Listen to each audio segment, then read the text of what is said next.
Breaking news Pakistan Bharat మధ్య యుద్ధ వాతావరణం చాలా తీవ్ర స్థాయిలో ఉంది. ఎందుకంటే ఆపరేషన్ సింధూర్ పేరుతో భారత్ చేసిన ఆ ఉగ్రవాద స్థావరాలపైన ఇప్పటికే పాకిస్తాన్ చాలా బాధపడుతుంది.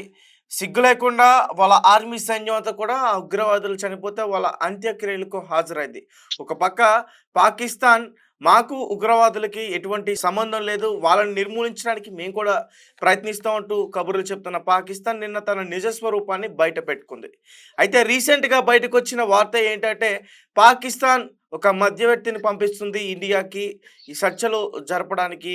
ఇండియాకి, పాకిస్తాన్‌కి ఎటువంటి యుద్ధం వద్దు అనే విధంగా మాట్లాడడానికి వాళ్ళు ప్రయత్నిస్తున్నారు. పైగా ఈ మధ్యవర్తిని ఆర్మీ చీఫ్ ఆసిఫ్ మునీరే పంపించాడనే కోణంలో కూడా చూస్తున్నారు. ఎందుకంటే రీసెంట్‌గా ఇప్పుడు ఎవరైతే ఈ మధ్యవర్తి అని చెప్తున్నానో అతను ఇరాన్‌కి సంబంధించి విదేశాంగ మంత్రి.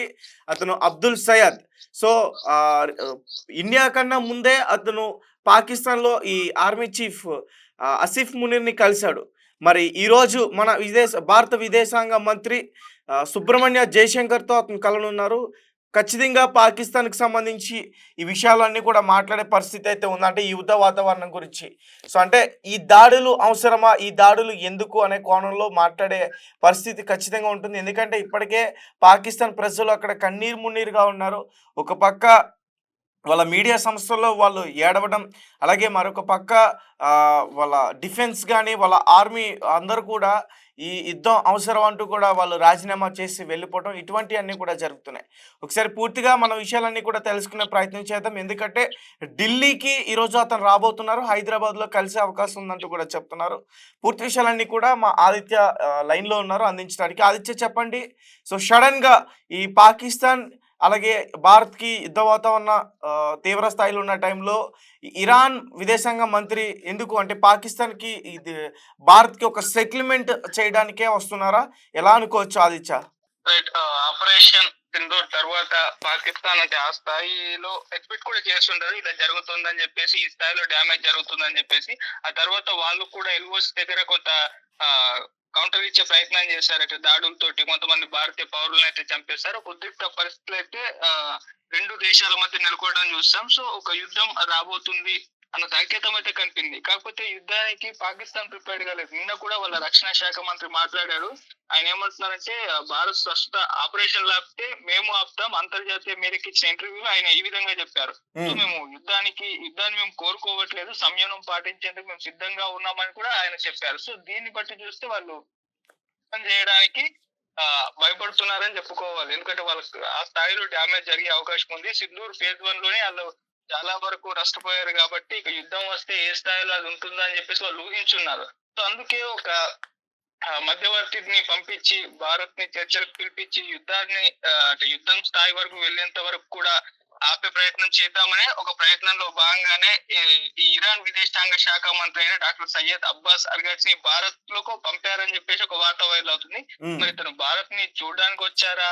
లేకుంటే పాకిస్తానే పంపిందా అన్నది అఫీషియల్‌గా అయితే తేలాలి. కాకపోతే ఈయన ఈ బాధ్యతలు తీసుకున్న తర్వాత తొలిసారి రావడం భారత్ పర్యటనకు. సో, అందుకే ఇది అనుమానాలకు తావిస్తుంది. మళ్ళీ ఎటువంటి టైంలో వచ్చారు? భారత్‌కి, పాకిస్తాన్ మధ్య ఒక ఉద్రిక్త వాతావరణం ఈ నేపథ్యంలో కూడా రావడం జరిగింది.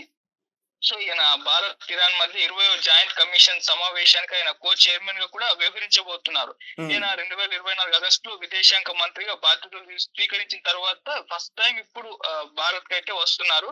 భారత్, ఇరాన్ ఫ్రెండ్‌షిప్ ట్రీటీపై సంతకం చేసి 75 సంవత్సరాలు పూర్తయిన సందర్భంగా నేడు, రేపు ఈ జాయింట్ కమిషన్ ఉన్నత స్థాయి సమావేశం అయితే జరగబోతుంది. అంటే వాళ్ళ ఫ్రెండ్‌షిప్ ఏదైతే ఉందో భారత్, ఇరాన్ మధ్య 75 సంవత్సరాలు పూర్తయిన నేపథ్యంలో ఈయన ఇండియాకొస్తున్నాడు. అయితే ఇది అఫీషియల్ ఇన్ఫర్మేషన్. కాకపోతే మరి యుద్ధాన్ని ఆపడానికి ఆహ్, పాకిస్తాన్ ఏమన్నా పంపించిందా? పాకిస్తాన్ మధ్యవర్తిని చేయమని ఇతన్ని ఏమన్నా కోరిందా? ఎందుకంటే ఈ టైంలో అతను వస్తున్నాడు కాబట్టి ఇది కూడా కోరే అవకాశం ఉందని కూడా చెప్తున్నారు. సో, అఫీషియల్ ఇన్ఫర్మేషన్ అయితే కేవలం భారత్, ఇరాన్‌కి మధ్య ఫ్రెండ్‌షిప్ ట్రీటీ పైన కంప్లీట్ అయ్యి 75 సంవత్సరాలైన నేపథ్యంలోనే వస్తున్నప్పటికీ ఖచ్చితంగా ఈ యుద్ధం గురించి, ప్రస్తుత పరిస్థితుల గురించి ఇతను ఎంక్వైరీ చేసే అవకాశం ఉంది. ఇతను చెప్పి అంటే తనకున్న కొన్ని అడ్వైస్ ఇచ్చే ఛాన్స్ ఉంది. మరి ఏమన్నా పాకిస్తాన్ ఇతన్ని కోరిందా లేదా అన్నది కూడా మనకు ఒకసారి తెలియాలి.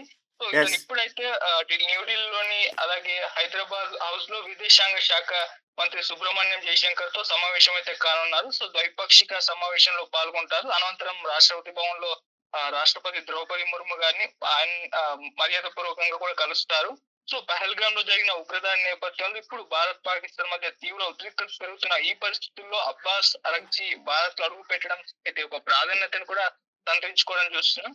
మరి కొద్ది రోజుల కిందట ఆయన పాకిస్తాన్ లో కూడా పర్యటించారు. ఆ దేశ chief army staff general Syed Asim Munir తో కూడా అతను సమావేశం అయ్యారు. సో అటు అసీం మునీర్ తోటి అతను మీట్ అయ్యాడు కొన్ని రోజుల క్రితం. ఇప్పుడు భారత్ వచ్చి భారత్ లో కూడా ప్రముఖులను అయితే కలవబోతున్నారు. మరి చూద్దాం ఇతను ఎటువంటి ఇంపాక్ట్ ఏమైనా చూపిస్తారు, ఏమన్నా ఈ యుద్ధాన్ని ఆపే ప్రయత్నం ఏదైనా చేస్తారా లేదా. అయితే ఖచ్చితంగా ఈ యుద్ధం అయితే అంటే యుద్ధం వరకు ఇంకా వెళ్ళలేదు కానీ దాడులు ఆపరేషన్ సింధూర్ పేరుతో జరుగుతున్నాయి. వీటిని మాత్రం ఆపే ప్రయత్నం అయితే చేయకపోవచ్చు. ఆ దాడులు ఖచ్చితంగా జరుగుతాయి. ఎందుకంటే ఉగ్రవాదాన్ని అంతం చేసేంత వరకు మనం దీన్ని ఆపకూడదు అని చెప్పేసి మన దేశీయులంతా కోరుకుంటున్నారు. ప్రధాని మోదీ గారు కూడా అదే దిశగా అడుగులు వేస్తున్నారు. కాబట్టి సో అటాక్స్ అయితే జరుగుతూ ఉంటాయి. మరి చూద్దాం ఇతను ఎంత వరకు ఇతను వచ్చిన వర్క్ ఏంటి అనేది కొన్ని రోజులు అయితే మనకి తెలిసిపోతుంది.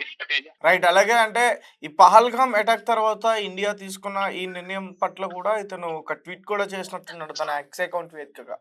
ఈ అబ్దుల్ సయ్యద్ ఎవరైతే ఉన్నారో అంటే ఆ ఉపసంహరించుకోవాలి ఇటువంటి అటాక్స్ అన్నిటినీ కూడా. అవును, అతను తన ఎక్స్ అకౌంట్ లో పోస్ట్ పెట్టారు. అంటే చర్చల ద్వారానే సమస్యలను పరిష్కరించుకోవాలని కూడా ఆయన పిలుపునిచ్చారు. ఉద్రిక్తతలు నెలకొన్న ఈ క్లిష్ట సమయంలో రెండు దేశాల మధ్య పరస్పర అవగాహన పెంపొందించడానికి శాంతియుత వాతావరణం నెలకొనేలా చేపట్టడానికి ఇరాన్ సిద్ధంగా ఉందని అప్పట్లో కూడా ఆయన ప్రకటించారు. ఆ తర్వాత అబ్బాస్ పాకిస్తాన్ పర్యటనకు బయలుదేరి ఇప్పుడు భారత్ వచ్చాడు. సో చూద్దాం, అంటే చేసే అవకాశం ఉంది ఖచ్చితంగా. అతను వచ్చాడు కాబట్టి ప్రస్తుత పరిస్థితులు ఏ విధంగా ఉన్నాయి దానిపైన ఒక చర్చలు అయితే జరుగుతాయి. అయితే ఇతను ఎటువంటి సలహాలు ఇస్తాడు, మరి ఇతను ఎటువంటి నిర్ణయం తీసుకుంటాడని చెప్పేసి మనం కూడా చూడాల్సిన అవసరం ఉంది. సో తెలిసిపోతుంది మేబీ ఈవినింగ్ వరకన్నా రేపటి వరకన్నా ఇతని పర్యటన ఎందుకు జరిగింది అని చెప్పేసి. యాక్చువల్గా ఫ్రెండ్షిప్ కొద్దీ అతను ఇక్కడికి వచ్చినా కానీ ఖచ్చితంగా ఇతను ముందు ఆసిఫ్ మునీర్ని కలిశారు కాబట్టి ఖచ్చితంగా ఇక్కడ దాడుల గురించి మాట్లాడే పరిస్థితి ఖచ్చితంగా ఉంటుంది. అవును, అంటే మామూలుగా యుద్ధ వాతావరణం నెలకొన్నప్పుడు ఉద్రిక్త పరిస్థితి నెలకొన్నప్పుడు వేరే దేశాలు మధ్యవర్తిత్వం వహించడం కామన్ గా జరుగుతుంది. రష్యాకి యుక్రెయిన్ మధ్య యుద్ధం జరిగినప్పుడు మోదీ గారు కూడా అటు ఉక్రెయిన్ ప్రధాని కలిశారు అండ్ రష్యా ప్రధాని కలిశారు. ట్రంప్ ఆ తర్వాత వాళ్ళిద్దరిని కలిశారు. ఈ విధంగా అంటే ఎవరు దగ్గర ఎవరు చూసుకొని ఎవరు మధ్యవర్తిత్వం వహించే అవకాశం ఉందని చూసుకొని అలా మాట్లాడుతుంటారు. సో ఇరాన్ ఇప్పుడు అతను రాబోతున్నాడు కాబట్టి మరి పాకిస్తాన్ అతనికి ఏమైనా చెప్పిందా అనేది మనం చూడాలి. సో ఈ విధంగా కామన్ గా ఈ విధంగా జరుగుతూ ఉంటుంది. ఎవరు మధ్యవర్తిత్వం వహించి దీన్ని ఆపే ప్రయత్నం చేస్తారో వాళ్ళ వైపు వీళ్ళు మాట్లాడి అలా అడుగులు వేస్తూ ఉంటారు. చూద్దాం మరి ఎంతవరకు సక్సెస్ అవుతుందో ఇది. Right, thank you Aditya. Thank you. So Abdul Syed అనే వ్యక్తి ఎవరు? అబ్దుల్ సయ్యద్ అనే వ్యక్తి ఇప్పుడు ఎందుకు భారతదేశానికి విజిట్ చేస్తున్నారు? ఇస్లామిక్ దేశానికి సంబంధించి విదేశాంగ మంత్రి అబ్దుల్ సయ్యద్ ఇప్పుడు భారత్కి విజిట్ చేసి మన విదేశాంగ మంత్రి సుబ్రహ్మణ్య జయశంకర్తో ఆయన కలబోతున్నారు. సో ఖచ్చితంగా ఈ పాకిస్తాన్కి భారత్కి జరుగుతున్న ఈ దాడుల గురించి ఖచ్చితంగా మాట్లాడే పరిస్థితి అయితే ఉంటుంది. అండ్ ఇరాన్ కూడా పాకిస్తాన్కి సపోర్ట్ చేసింది. ఎందుకంటే పాకిస్తాన్కి వాళ్ళు ఎందుకు సపోర్ట్ చేశారంటే వాళ్ళకి పాపం నిజాలు తెలియదు. అసలు ఈ ఉగ్రవాదుల్ని పెంచి పోషిస్తుంది పాకిస్తాన్ వాళ్ళని తెలియదు. అంటే ఉగ్రవాదులు వేరు, పాకిస్తాన్ వేరు అనుకుంటుంది.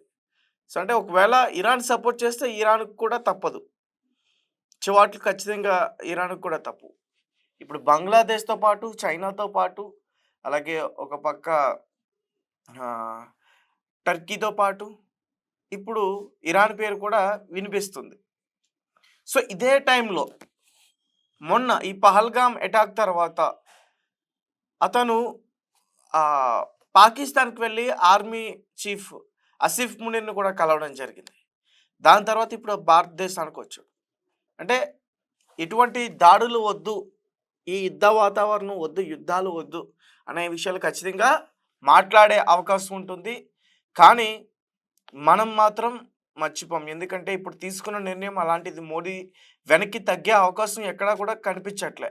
ఎందుకంటే 2008లో వాళ్ళు ముంబైలో అటాక్ చేసి కొంతమందిని చంపేస్తే అప్పుడు ఊరుకున్నాం. 2019లో పుల్వామా అటాక్ చేసి మన ఆర్మీ సైన్యాన్ని 40 మందిని అతి దారుణంగా చంపేస్తే అప్పుడు కూడా ఊరుకున్నాం. ఎందుకంటే పాకిస్తాన్ కబుర్లు చెప్తుంది అక్కడుండి. ఉగ్రవాదులకి మాకు ఎటువంటి సంబంధం లేదని. చూస్తున్నాం, ఊరుకున్నాం. దాని తర్వాత కూడా 2016లో కూడా అటాక్ చేయడం జరిగింది. 2001లో కూడా అటాక్ చేయడం జరిగింది.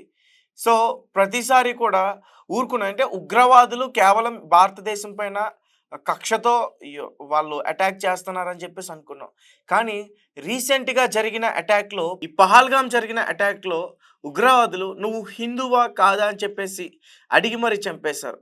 వాళ్ళతో కలీమా చదివించే ప్రయత్నం చేశారు. కలీమా చదవని వాళ్ళని వాళ్ళు ఫ్యాంట్ విప్పి సుంతి చేయించుకున్నారా లేదా అనేది కూడా చూసి అతి దారుణంగా చంపేశారు.